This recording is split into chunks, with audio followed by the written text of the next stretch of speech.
বিসমিল্লাহির রহমানির রহিম। বাংলাদেশ জাতীয়তাবাদী যুবদল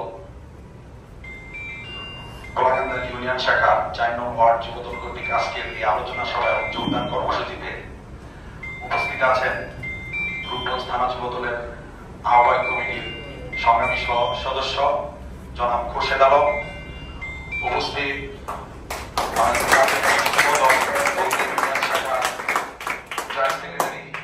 ইসলাম রফিক, আরো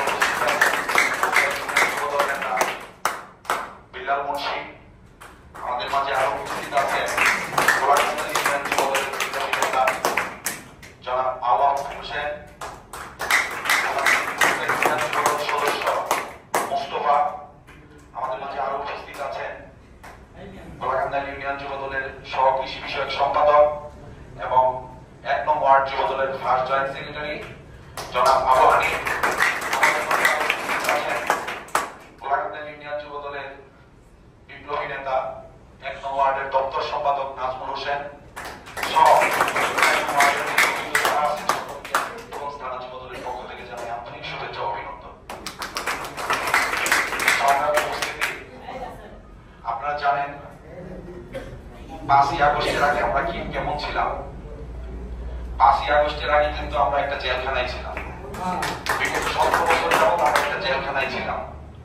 সেই জেলখানা থেকে আল্লাহর অশেষ রহমতে আমাদের সকলের ছাত্র জনতা সহ বিএনপির আন্দোলনের ফসল হিসাবে আমরা কিন্তু ৫ই আগস্টের দেশ স্বাধীন করতে পেরেছি।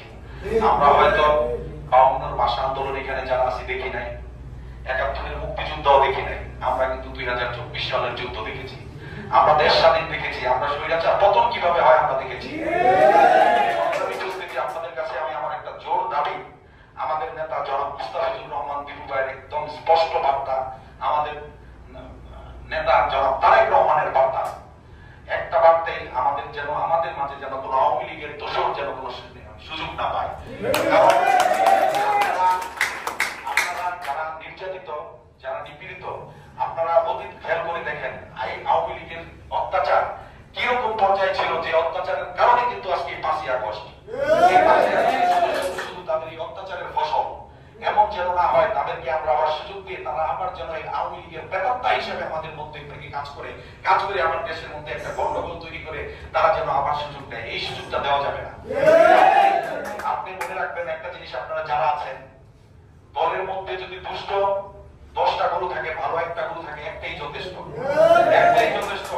১৭ বছর আমরা বিরোধী দল ছিলাম, ১৭ বছরের মধ্যে আমরা যারা বিএনপির সাথে জড়িত, প্রত্যক্ষ এবং পরোক্ষভাবে যারা জড়িত, তাদেরকে কিন্তু পরিচয় দিতে হবে না যে আমি বিএনপি করি, তাদেরকে কিন্তু কারো কাছে বলতে হবে না যে এই ক্রিসটা সে বিএনপি করে। যাই হোক, নতুনদের সুযোগ দিতে হবে। তবে সকলকে আমার একটা অনুরোধ, আপনারা খেয়াল করবেন যেন কোনো আওয়ামী লীগের নেতৃবৃন্দ যেন আমাদের সাথে না ঢুকতে পারে।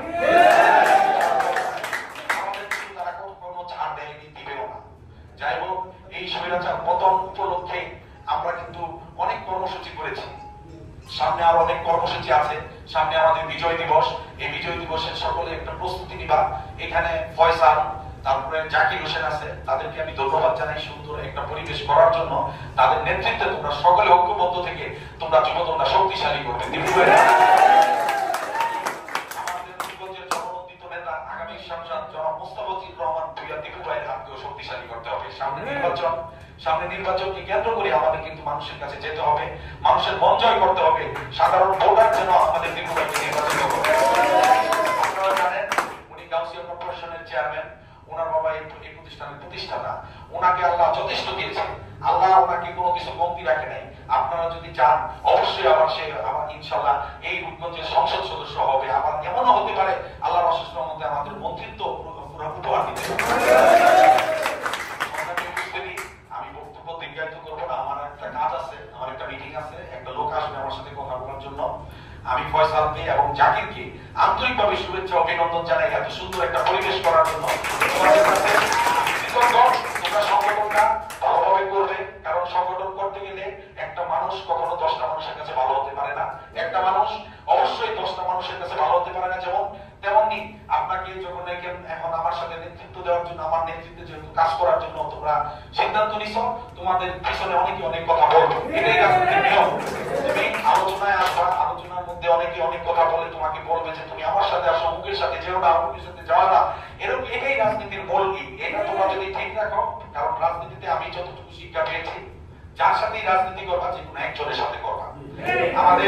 আমাদের নেতা মুস্তাফিজুর রহমান ভূঁইয়া দেখো ভাই, সবাই আমরা তার হাতকে শক্তিশালী করার জন্য আমরা যেন ভালো হয়ে চলবো, মানুষের কাছে যেন আমরা ভালো মানুষ হয়ে একটা পরিচিত হইতে পারে। আওয়ামী লীগের মতো না, যারা আওয়ামী লীগ অতীতে যারা করছে জোরপূর্বক সন্ত্রাসী চাঁদাবাজি, তাদের মতো যেন আমরা মানুষের কাছে পরিচয় না হই।